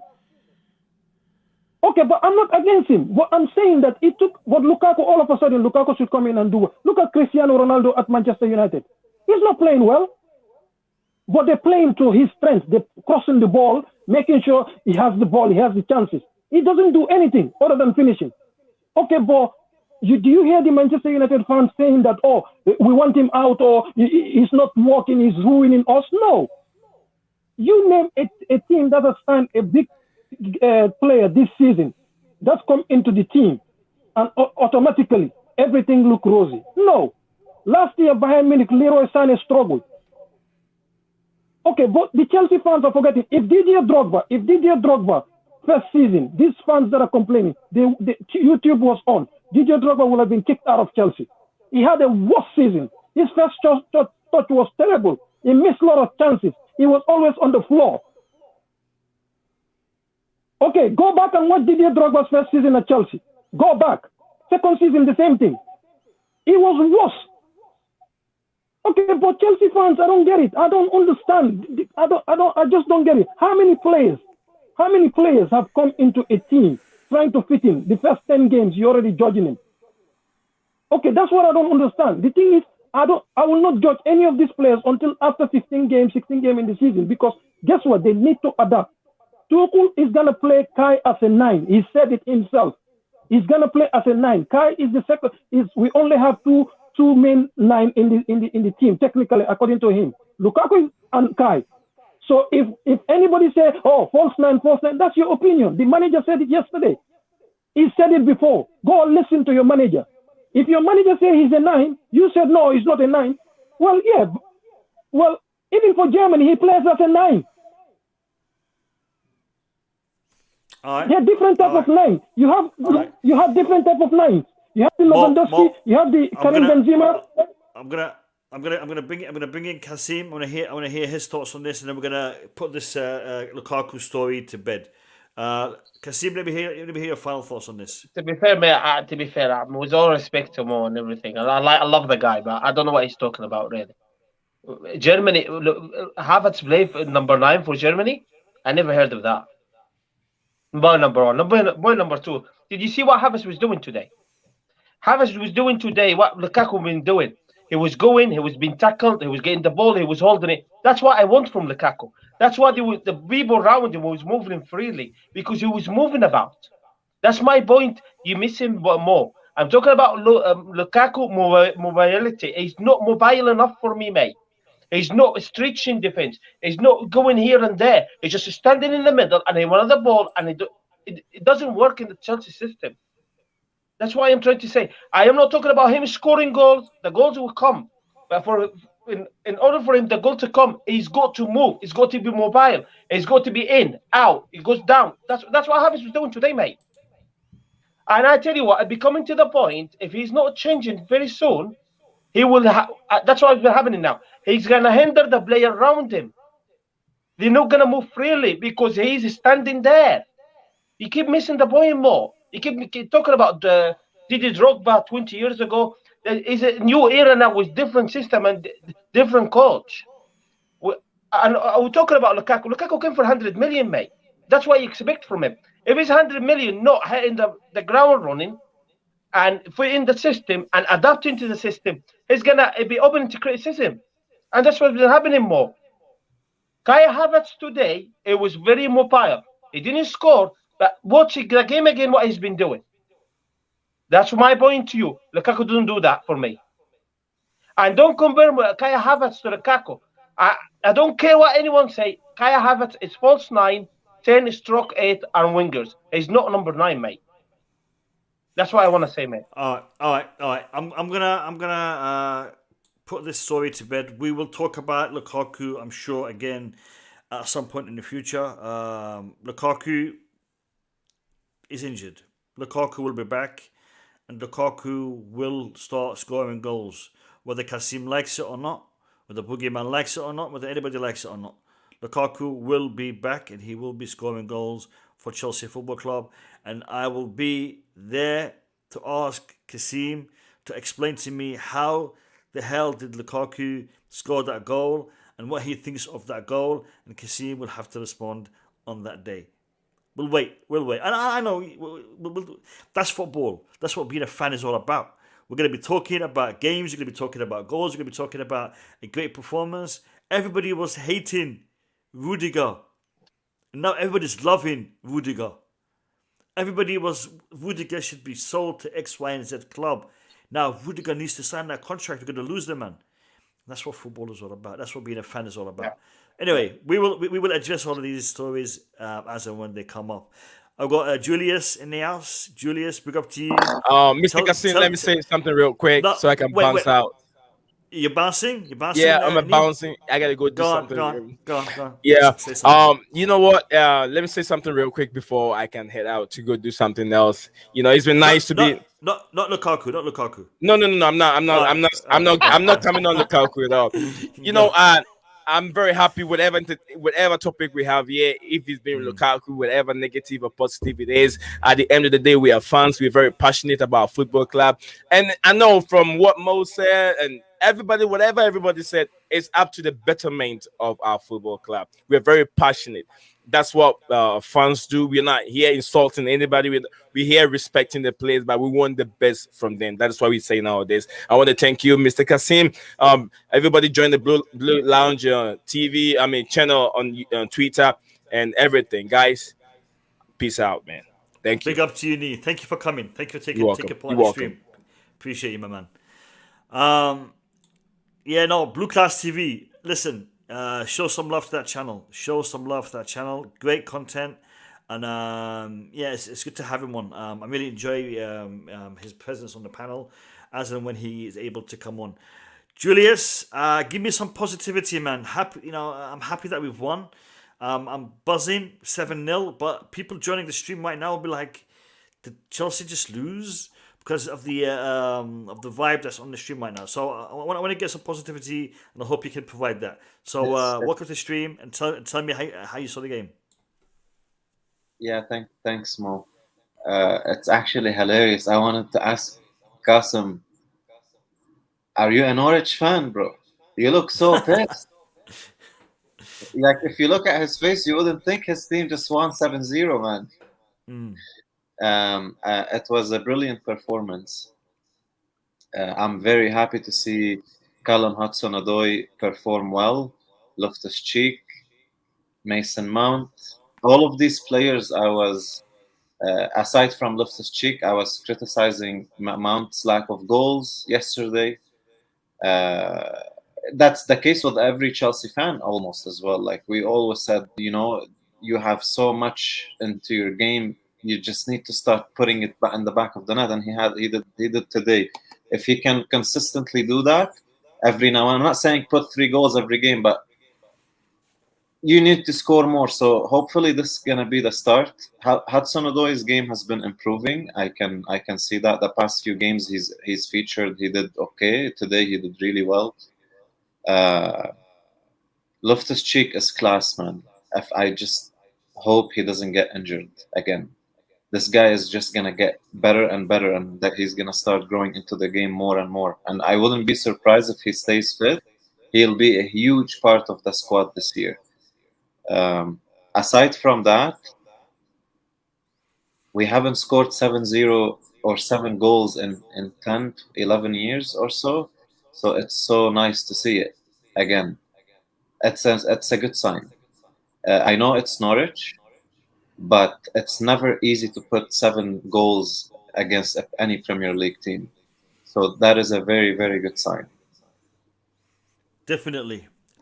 And we talk about a game, and the player that we spent the biggest part of the stream talking about wasn't even in that match. So I wanna talk about a player that was in that match. I want to talk about a player that was in that match. And I want you to start us off, Julius. And that's Edouard Mendy. Edouard Mendy, his performances recently and his attitude has been second to none. He was... Norwich had one attack, really, where they tried to get the ball, play the ball around him and shoot. But the way he performed and the way that he saved that, it showed me, that this guy doesn't care about anything apart from keeping that clean sheet, because that's his accountability. That's his responsibility. He's not there to score goals. He's there to save goals. And he is going to do his part and contribute to the team the best way he can. So, my question to you, Julius, is Edouard Mendy the most underrated player in the Premier League? Absolutely. He's actually, I think, the best goalkeeper in Europe at the moment. A lot of people might say, oh, no, there's, I don't know, Neuer or whatever, or even Alisson in Liverpool. He's highly rated. He gets a lot of attention. Edouard Mendy doesn't get that attention because he's not flashy. And the other thing is, Edouard Mendy's attitude is an example, because this guy you could see he's so hungry. He's so ambitious. He's been through a lot in his life, and you could see he wants to prove to himself as well. He also plays for the team. You could see the passion. I am shocked to see how good this guy is. I did not see it coming, and that shows you when you have a proper footballer in the club who has background like Petr Cech, because he recommended him and apparently he pushed for him. And at the time, and at the time I was like, what? Why? Like, why are we going for these kind of players? Who the hell is Edouard Mendy? I don't know who he is. We should have went and got Donnarumma. That's what I was saying. Because he was for free and his wages are not that high yet. Like his wages at PSG are less than AC Milan, by the way. So at the time I was questioning that decision, but that shows you that when you have proper football players, professionals, such as Petr Cech, who's a very smart man, recommending Edouard Mendy out of nowhere, and look at him now. He is unbelievable. The reason why we are top of the league, for me, is Edouard Mendy, by the way. We wouldn't have been top of the league if it wasn't for him. Yes.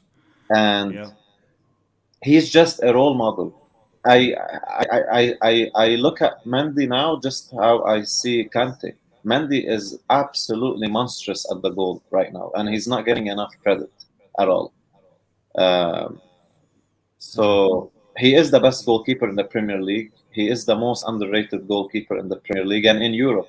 If he was playing for Real Madrid, what would have been happening right now.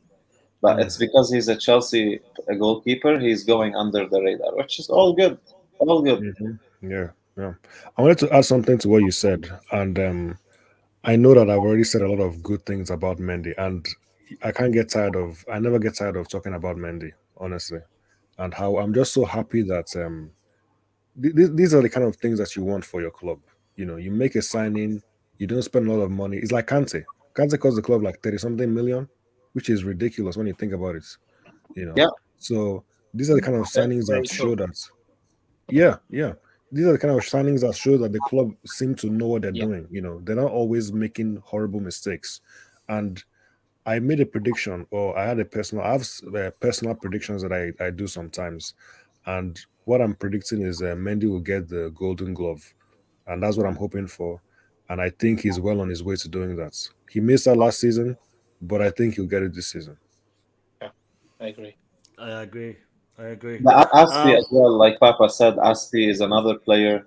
These kind of players like Mendy, Aspi, Kante, those have proper attitude. Those leaders as well. Leaders. Yeah. One player that we also talked about extensively early doors, and now he's showing a great run of form, and it's not just because he's scoring every match he's playing. That's not what I'm talking about. I'm talking about the way that he's been playing. I'm talking about Ben Chilwell. The way that he's been defending, attacking, even his contribution in the middle of the park, because especially today we saw the wing backs play a more central role when we're moving forward. So the team is in a good place. Our team is in a good place mentally, in the way that they're motivated. A lot of teams once they win a big title, the second season, it's hard for them to be up there for or motivated to be challenging for the next season, and that's why defending a title is always harder than winning the title. So I'm seeing positivity in my team. I'm seeing like we said about the defenders, the goalkeeper, the midfielders. We were in a position where we were struggling, and we thought we have to get Saúl Ñíguez to show up our midfield. Ross Barkley, Loftus-Cheek coming in has changed that dynamic. Now we have a surplus of options when it comes to the midfield. And the same players that are giving us a surplus of options in midfield are also able to give us them options moving forward in attack. because Barkley can contribute. Loftus-Cheek can contribute. Loftus-Cheek played as a holding midfielder, was amazing. Now he's playing as a 10, and he's still amazing. So I'm really pleased and I'm really confident in the way that my team is moving forward. And I think the fact that we have those injuries is not going to be a hindrance for us. And we spoke about this on the last stream. Other clubs that seem to be up there and challenging don't have that depth that we do. And I'm talking about Liverpool here. If Liverpool suffer injuries of the same caliber that we're suffering right now, with 3 of our key attackers out, they're done. They're done. Okay, I mean we have. Let's calculate it. How much was Pulisic? 60 million. Mm-hmm. Yeah. All right. 50 million for Werner. That's 110, and 100 for Lukaku. That's 200. That's a quarter of a billion on the bench. Just amount a quarter of a billion. Injured, and we're still up there challenging. Absolutely. So no, it's brilliant. It's brilliant. It's also credit to the manager that he's able to utilize the squad properly and balance. Yeah. And you know what I said yesterday with his conference, he said we will find solutions, and he was so confident, and you could see today he looked really assured that we will be fine. MDT yesterday made a very good point about how Chelsea always had players across the board scoring goals, and we lacked this in the years where we didn't win titles. This season, we are showing that the strength of our depth and how we have players stepping up when someone else either injured or not at his game. So definitely all positives. A 7-0 against any Premier League team is a good sign. And that's what City used to do when they won the league, right? So they never conceded goal. They used to smash these kind of teams every year, and they end up winning the title. And our goal difference now is +5 from City, +3, I think, from Liverpool, if not more. I can't remember, but yeah. Yeah, no, we're top, and we're top on merit. It's not a goal difference; it's points, and I really believe that we will be starting to build this gap that we want to see Chelsea have with the rest of the pack, and I think we can do it. I want to bring in Bobby. I'm not sure if Bobby's back home yet. Bobby, are you at home? Are you still out? Because we lost you for a second there. Yeah, sorry guys, I was driving. I didn't want to say I'd actually come out of the bridge. I won't go into that, but I was driving home, and around that whole coming through the Vauxhall area, I don't know, my mobile connection is really bad. But yeah, I'm surprised you're still streaming, to be honest, but it's a good day, so why not? Absolutely. We've had nothing but positivity on the stream today, mate. Nothing but positivity. Yeah, it's to be positive. Listen, you win 7-0. If you can't be positive when you win 7-0, I'm sorry for you. We've got to just be happy with it. It's crazy. It's crazy. Yeah. I heard the tail end of what Julius was saying, and I agree. To win the league, especially nowadays, these are the games you have to do that. You've got to cane these teams and build up your goal difference, because it's going to be quite a bit of a challenge up there. As I said, I won't rule out Man United. I won't certainly not Liverpool, and I certainly won't rule out Man City. So there's a battle to be had yet, but we're doing the right things. We really are. Crikey, what's this? 5-2 Watford. Oh my God. Sorry. Spoiler alert. Wow. Yeah. Yeah, no, listen, today has been a good day. Today has been a good day. People in the stream, people in the chat, listen, if you hear some negativity, you can hear it, it's negativity, but you don't have to take it on board as being negative. because everyone has an opinion. Everyone has a point of view.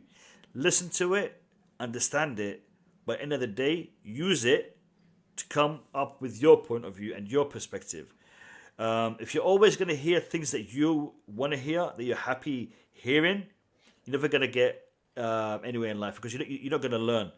You need to understand what the other side is thinking. Other side is how they're seeing things and how they're viewing things. And when I say other side, I don't mean other fans. It could be people in your own team, supporting your own team, but they have a different point of view to you. So listen to it, understand it, and you don't have to hate them for having it. Okay, we can discuss, we can debate, we can argue, and it's good to discuss, debate, and argue, because you will learn something by doing it. You will learn something. It's always going to be a good process, and that's why we do it on the stream. Okay, we disagree, we agree. End of the day, we are always going to learn something by talking about it. Today's stream has been fantastic. All parts of it, the good, the bad, and like I said, there was no ugly parts to the stream. It was good. It was good. It was a good stream. People will be streaming again, not tomorrow, but we'll be streaming again on Monday. We will be doing our match preview Monday, and then we will do a match reaction on Wednesday, because the game is going to be late. It's a late kickoff, so we'll be doing the reaction on Wednesday, the following day. Eric, yeah, thank you, appreciate you. So we'll be doing two more streams. So Monday and then Wednesday. I will try to stream on Tuesday on Tuesday evening if I'm able to. But we'll see how it goes. Thanks to everybody who has been showing their support to the Blue Lounge. Thanks to everybody who has subscribed, who has liked the streams, and who has just been here listening to us in the background. Appreciate everyone. And also, I want to say a big thank you to the guy who is disliking all my streams. I know who you are, and I'm glad you're still watching. So, yeah, it's great. It's great. Take care, people. He sent a few tweets to. I know he did. I know he did. I've seen him. I've seen him. Mo, can I say just one thing? Yeah, go on. Yeah, come on, Kasim. It's all love, yeah, Akhi, okay? It's every time when I come on the screen. I don't think it's hard, bro. No, every time I come on the screen, anything you guys said, from Bobby to Julian to everybody, Mo, Max, Couch, Eric Blue, all of you guys, I go back and watch the game from your perspective as well. I do that every day. Mo. I argue with my wife, mate. I argue with my wife. Never mind you. No, it doesn't mean I'm just saying. Lovers. I we love love each other, every day. That's what I'm saying. Yeah. So I listen to you guys. I go back and watch the game again from your point of view. I do that every day. Whenever I'm free. I respect your view, mate. I absolutely respect your view. I respect everyone's view. But if something's not tweaking, sometimes I don't say facts. Sometimes maybe I'm missing points here and there. But you need to understand. I argue. And sometimes I disagree with my wife. It doesn't mean anything at all, mate. I think it was a good discussion, and I think you got some points, Mo. I believe me, I got some points.